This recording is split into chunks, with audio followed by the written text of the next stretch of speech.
So welcome back to my YouTube channel, IPEACE. So today I will be joined by one other than Miss Debbie. Debbie, karibu sana to my YouTube channel. Grace. Thank you so so much. just say Yeah. hi to them. So hi everyone, my name is Debbie Karimera, and it's always a pleasure to see Grace again since seeing her last time in May. And to see the amazing work that she's doing. Sure. So I'm looking forward to the discussion. All right, so thank you so much, guys. Do subscribe to this YouTube channel for more stories. IPEACE. So thank you so very much, Debbie, for having us today, and especially for having me meet you today because it's been ages, I should say. So maybe you really inspire me, by the way. You're one woman who is so passionate about what you do, and today I want the world to know your work. So maybe if you can just introduce yourself to our viewers and to get to know what you do. Thank you, Grace. It's always a pleasure to see you. So my name is Debbie Karimera. The second one is a bit hard, but I think people would go with Debbie. Some people should go with Debbie. And of course, I'm Rwandan, and I was born in Kenya, which is also something interesting people should know. I was born in Kenya. I lived there. I went to school there. But so I consider myself an East African, if I may say. So I work with Never Again Rwanda, which is a peace building and social justice organization, and have been working with this organization for now close to 7 years. And my role at Never Again Rwanda is I'm the peace building team leader. Of course, the peace building program has very many different components. We have a youth component, we have an adult component, but maybe that will go into detail as we move along with the conversation. And so and just like you said, I'm very passionate about peace building. Why are you passionate about peace building? I mean, so many people have asked me that. It's my time to now listen to someone tell the world why are you passionate about peace building as a young woman. Sure. So sometimes when someone asks you or asks someone or even asks me what do you think about peace, sometimes you think of when someone asks you this question, of course you think of peace in the sense that it's the absence of violence or conflict, obviously. Yes, but to some extent I also think about peace or understand peace as a much broader sense. The reason I'm saying this is because when you think about peace in a context such as Rwanda, we think of it as not only the absence of violence or conflict, or in this case, the 1994 genocide against the Tutsi coming to a standstill. We think of it also about the individual relationships between one person and another. So for me, one of the reasons why I'm passionate about peace is because I look at it in the sense that, when there's no peace, that also means the development is affected. So this also means that for me, I think of it in the sense that if someone else is not peaceful, or even if I don't have peace within me, I can't be able to promote peace or to be able to pass on that peace to someone else. So I look at it from the perspective of me being able to be there for someone who's going through a tough time, but at the same time, me being able to exercise my role as a citizen. And exercising my role as a citizen, that means the knowledge and the skills that I have, me being able to impart them onto someone else. So those are some of the reasons why I'm passionate about peace, and also because my background is in counseling psychology. You studied initially. I studied counseling psychology, and when I was studying this field, I at some point growing up, I always knew that I needed to do something that would be able to give back to the community.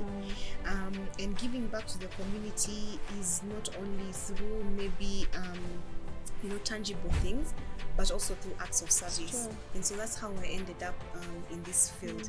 Then along the way, I also realized that, of course, giving back is not only about therapy, but it's also about supporting people who are in need of supporting one or another. So basically, it grew to now being more of a, not only a counselor, but also someone who's really heavily involved in community development, and with a focus on also different components, because sometimes people always say youth are the troublemakers. Yeah. But then have you involved them in peace work for you to see that they're actually not troublemakers, you know? So there's just that common misconception because youth are always the ones who are manipulated to commit acts of violence. But people never look back to understand why. If you get to speak to young people, most of them will tell you one of the reasons why I get involved in this work is because maybe I'll get this money that I need for maybe to provide for my family. Maybe I'm going to get this XYZ incentive. But then why not turn those incentives into now something more positive? Sure. In the sense that even if you're involving them in peace work, you're still giving them incentives so that they keep coming. Yeah. With such kind of an approach, it means you're killing two birds with one stone. You know, you're like, okay, I'm providing incentives which will help them to go about their daily activities, but at the same time, I'm also trying to change their mindset, because this is also something that people frequently talk about, mindset change. But sometimes it's not just speaking it; it's also putting it into action. Yeah. I mean, that's a lot that I'm gathering from you. But what I also just wanted to inquire from you is, you know, you said that in quotes, most people perceive youth to be troublemakers. Yeah. So maybe to just get this from you, because a lot of time we've had people refer to peace work as boring. Is it boring? No. It's not Trust boring. Me, it's not boring. It's not boring. It has never been boring. Boring, right? I'll explain why. I know. Is peace work also just related to the old man's job? Is it a work for only the elderly and not for the young people? No, I would say no. Yeah. But let me start with the troublemaker bit. If you look back into history, not only I like to give examples of Rwanda because it's the context that I've mostly been working in. If you look at it from the perspective of the 1994 genocide against the Tutsi, during that time, youth were manipulated into committing these crimes against humanity. Obviously, at the time, these young people didn't know that there would be repercussions, which later on they got to realize. Now, the reason why I'm saying youth are troublemakers, even in other conflict or societies that are prone to conflict, usually the young people are the easy targets. They're the ones some of politicians would reach out to them and, you know, incite them, you know, tell them you'll get this for doing this, you get this for doing that. So then obviously it's the common perception that if you need to cause trouble somewhere, let's reach out to youth. So this is why there's that common conception that, you know, youth are the troublemakers. Now, coming back to the same, I still say, even despite the fact that people still think youth are troublemakers, I still think youth also have a lot to contribute. A lot. And that's why we at Never Again Rwanda also tend to focus a lot on youth through some of our programs, such as the Peace Building Institute, which I guess we'll talk about at a later stage. And then coming back to your question about whether peace work is boring, honestly, it's not boring. It's actually one of the most fulfilling things in life. It's true. I say this why, from my own personal experience as a practitioner, it's so fulfilling to see someone who you started this journey with, who had a complete negative mindset, who had a mindset of revenge, who had a mindset, a very negative mindset, who was full of stereotypes, who was full of prejudice, but then you get to work with them over a period of a year, 2 years, and you see them changing their perspective, and actually them being the ones to now change other people. So for me, I consider that as something very fulfilling personally. And why? It's because you've seen this person grow. So it's like you starting a project and you see it grow from a mere project idea to like a full organization. Exactly. You know, it's more or less, you can equate it to something that. I can do. So for me, that's at least that's how I see it. And then in terms of it being a responsibility for the older generation, because I think earlier on when you're having a conversation about peace and you're saying, okay, you know, you mostly see this as something that's done by people who are much older, you know, church leaders, exactly, and actually peace building and religion are very closely tied together. Which is the same as governments as well, because, you know, if you're not in if you don't have a government that's providing you with a conducive environment to do peace work, it would also be very, very hard. True. Because, security, and peace building are also things that are also partly supported by the government, but then supplemented by various organizations and individuals. So yes, at the moment, obviously, peace work is being done a lot by individuals who are much, much older. I say this because also with age comes wisdom, which is a good thing. But I also say that young people are also becoming more aware of their roles. Right. So what does this mean? We're seeing a lot of young people, kind of changing the status quo, in the sense that, they're using some of these creative ways to promote peace, through art, through poetry, through songs, through drama, through sports, through so many different avenues that are relatable to young people. Because you see, while we have these very experienced individuals with a lot of wisdom that they bring on the table, the context that we're living in today are very different. Today you have a lot of people who are using social media as an avenue for dialogue, as an avenue for entertainment. And so we have a lot of young people who are using some of these avenues to actually promote messages of peace. So despite the fact that, we won't take away or even ignore the fact that young people, yes, can easily be manipulated, but I also believe they can also be change makers. Thank you for sharing that. Do you think that your upbringing also contributed to the kind of work that you're doing now? Did your upbringing shape the kind of work that you're doing today? Definitely. I mean, we always have this slogan that says, while it all begins with you, but it also begins from the family. Yeah, it's true. So, of course, growing up in a family where, like etiquette was a big thing, like everything to do with etiquette, things to do with kindness, things to do with understanding, things to do with openness. These are some of the things I grew up around and learning from home. And so some of these things I got to carry into my work because I felt that in addition to, of course, there's the theory that we learn in school that then helps us to be able to put it into practice, but there's also our own personal understanding. Someone who doesn't believe in scolding someone because they've done something wrong, I believe in reasoning and dialogue, which is what this is something that in Rwanda we are really, really very fond of, dialogue, because I believe sometimes when you scold someone, you're not really showing them that they've done this wrong, but you're actually adding more negativity towards something that's already negative. But when you embrace dialogue and talk to them, get an understanding of why they did what they did, it gives you a lot of room to now negotiate. It's true. Okay, so you did this wrong, but how can we do it better next time? And so that's why I really believe that our upbringing shapes us a lot in either positive or negative way. Rwanda provides a very rich history to the rest of the world when it comes to learning about what peace is, what peace reconstruction looks like, and for you, I really appreciate the role you play,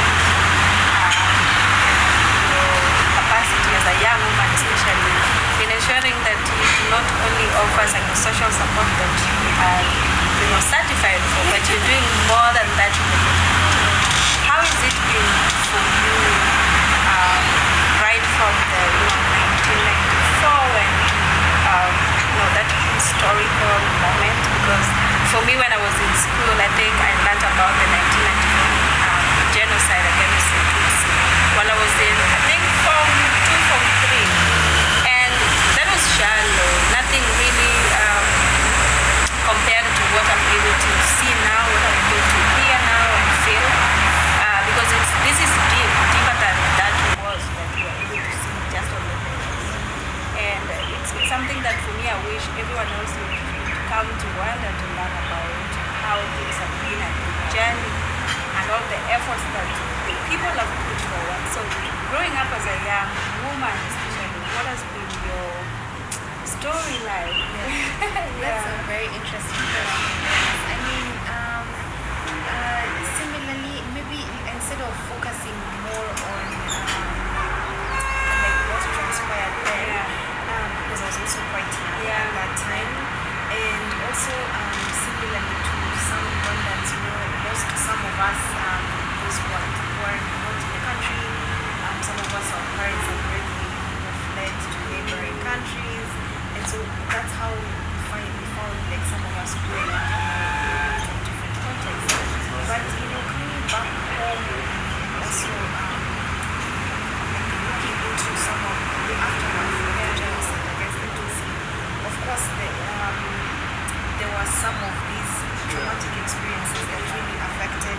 I think we focus more on the younger generation, because we found like there were a lot of young people who were left orphaned at an early age, youth who had identity crises, and so many different kinds of wounds that were still evident in the society.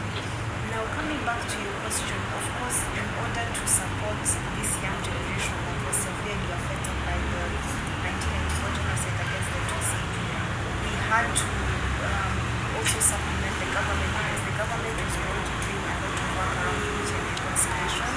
And so that's how Never Again Rwanda also decided to doing work around this, but not focused on the individual level. Because if you get to see, so Rwanda has very many different categories. Of course, we have the former perpetrators who committed genocide crimes and are back in the community. We have survivors. We have youth who are born from survivor families, youth who are born from perpetrator families. We have those who fled in the 1950s because prior to the genocide against the Tutsi, there were also some conflicts that happened building up to the genocide against the Tutsi. So there are very many Rwandans who have fled at that time and also ended up coming back. So you see all these different categories, they each have their different wounds depending on where they were. Because I give an examples of like some of those who have fled the countries and were refugees in other countries. Some of them are not treated as well as, of course, the status that comes with being a refugee. And so that's how Never Again Rwanda, like through our social support program, we were doing a lot of societal healing work through establishing spaces for dialogue. I mentioned this earlier, and so this dialogue was mainly aimed at developing an understanding between these different understanding of these different things that are really affecting either the young people or the older generation, but at the same time trying to support them to begin this healing journey. Because we also have we believe that if for someone who's wounded, it's not easy for you to then be able to become an active citizen. Because if you're still stuck in whatever trauma that you faced, obviously it's not good to completely ignore what happened to you because it shapes the future, but you also need to somehow overcome all that hurting and wounding experiences in order to begin this journey. So it's been very interesting because we also believe that once someone is supported to be able to overcome their trauma, then they can easily be able to contribute to peace building processes. So it's somehow all intertwined. You mentioned about Never Again Rwanda, Peace Building Institute. Maybe for those who do not know, are those two organizations? Are those is one a program under one? So because again, one thing I love about them is that they're all targeting young people. So that's maybe your next question is why young people? Why the focus on them? This I might have to steal something a bit from the founders of Never Again Rwanda, particularly. So one of the founders of Never Again Rwanda is Dr. Joseph Caesar, who's also our executive director. So he usually has a tendency of saying, of course, him and his colleagues when they were thinking about establishing Never Again Rwanda, at that time they were university students actually, and so they could see how at that time Rwanda was divided. Well, of course, the reconciliation process had already begun, but there were still bits and pieces that needed to be put in place. And so that's when they decided to kind of start working with young people through organizing debates in schools. And so obviously the idea grew, and they decided to not only focus now on young people in schools, but in universities as well, and the youth in the community, and then basically African land. So bouncing off on this vision that of course our founders had, or that our executive director had, he then sort of now, what is one particular program that we can have that would then now not only focus on Rwanda, but youth across the world. And so that's how the Peacebuilding Institute was born. So in reference to your question, I'm a fellow. You're a fellow, you know. And in reference to your question, it's actually not it's not an independent entity on its own. It's a sub program under the Peace Building program under the Rwanda. And so how it's basically organized is it's a biannual program. We usually have a regional component and an international component, and we bring together university students and professionals from different countries across Africa and internationally, and they come to Rwanda. Similarly to what you asked, like Rwanda has a lot of rich stories to share with the world, but then we don't only focus on Rwanda, because we also encourage some of these participants to also share some of the stories, because they also have very interesting history from their context. So that it's more of like an exchange program, if I may say. At the moment, we're still hosting it in Rwanda, but hopefully the vision is to maybe also host it in other countries. And so the thematic areas we focus on are looking at deconstructing conflicts, but at the same time looking at now how do you then begin the recovery process, because we look into genocide and mass atrocities where we explore the 1994 genocide against Tutsi, but also other genocide that happened in the world. I think you as a peacekeeper also know this, there are some genocides that have occurred that still haven't been recognized, and so those are some of the things that we look into. Then we look at transitional justice. Of course, we have focus on what Rwanda has been doing through some of our homegrown solutions, including the Gacaca courts, and then also get to hear from other participants in other countries that are post-conflict or mostly post-conflict societies. What are some of the the justice mechanisms that are going on? Then we shift focus now to focus on governance aspect in post-genocide and post-conflict societies. Of course, we do give examples of Rwanda, how after the genocide against the Tutsi, then a government of unity was established, which was an inclusive government. So all these dynamics are kind of aimed at supporting young people to also see where do they fit in this whole peace-building process. Because then we go on to talk about some of the small community initiatives that you can get involved in to also contribute towards peace-building. And that also responds to the first question that you asked, like, is it something that's only meant for the older generation? So that's how our focus is also on youth, but at the same time we do focus on the community. Yeah. I think one of the things I love about, because I'm an alumni, so you all should learn from me. It's how she puts it. The package is very rich on the 2 weeks fellowship, and maybe what I would ask is, because there are so many young people who will be interested, especially in Kenya, because Eastern Africa as a whole, how do they get access to this kind of information? We actually have a website that's specific for the Peacebuilding Institute, and through there you can get to see some of our alumni, the impact stories, get to see some of the content that we offer. So it's a www.PBI, it's PBI Rwanda as well. We'll probably link that But in case they're also interested in learning more about the work that we do at Never Again Rwanda, we also have a website which is www.neveragainrwanda.org. And they can get to read more about the information, the work that we're doing, and maybe to could inform some of the work that people interested in. So maybe just to, thank you for sharing that, maybe just to let everyone know, my YouTube channel, Focus on IPEACE, is inspired by the fact that I attended the PEACE and the training is rich on a lot of African culture, but also the role young people could take in the peace work and the peace space. But also, that's why I'm here again, just to speak to Debbie, to be specific, because she coordinates that particular program, which is very rich. So at this particular time, I think maybe what I would ask is, as a young woman, and I'm very particular about that, what are some of the challenges you face in the peace building work? Of obviously those can never fail to be there. Yeah, there's so many. And maybe potential solutions to them. That's true. Right. Of course, first of all, before going into the challenges, let me also acknowledge the fact that Rwanda is one of the countries that is really championing for women empowerment and inclusion. And so that kind of makes it easier for some of us to do the visibility work that we do.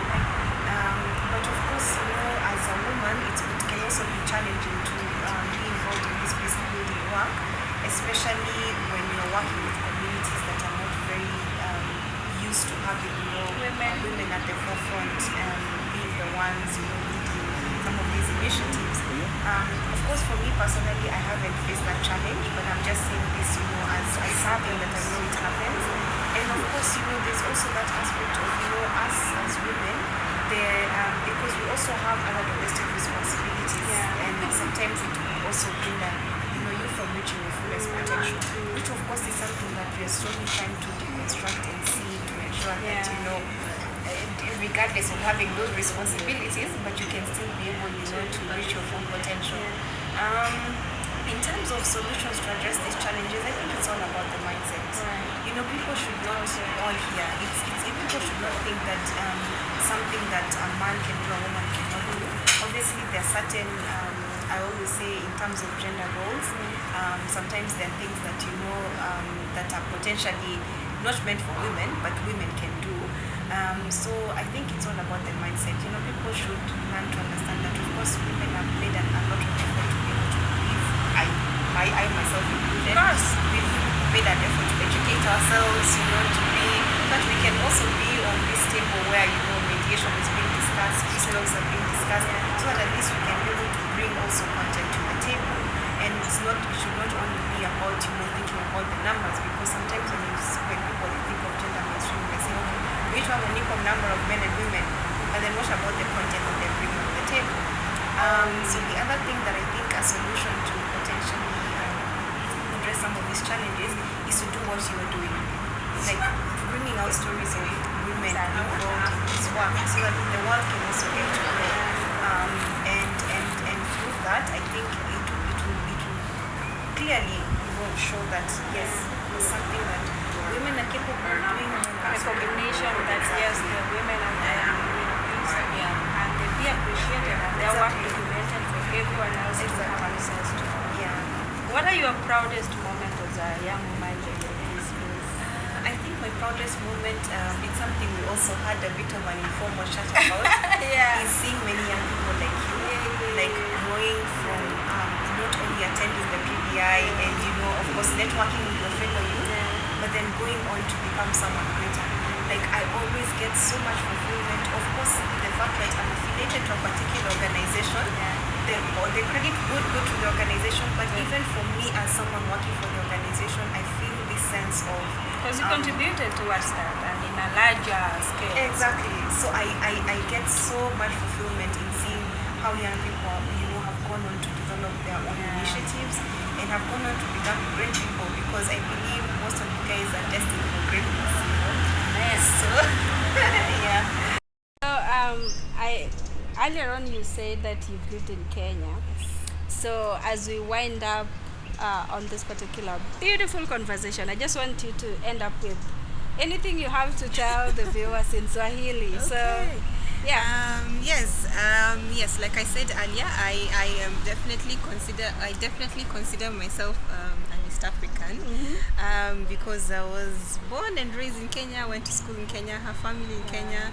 So one thing I would like to say is that my Swahili is not good, so the viewers please don't come at me. Lakini kitu ya kwanza naweza sema ni amani ni kitu sisi wote tunajivunia kuwa nayo. Kama mimi nafanya kazi na vijana na pia najivunia kuwa mtu anayejenga amani. Nahisi ni vizuri kwa kila mtu ajue ati it's my responsibility. So that's where the Swahili gets to disappear.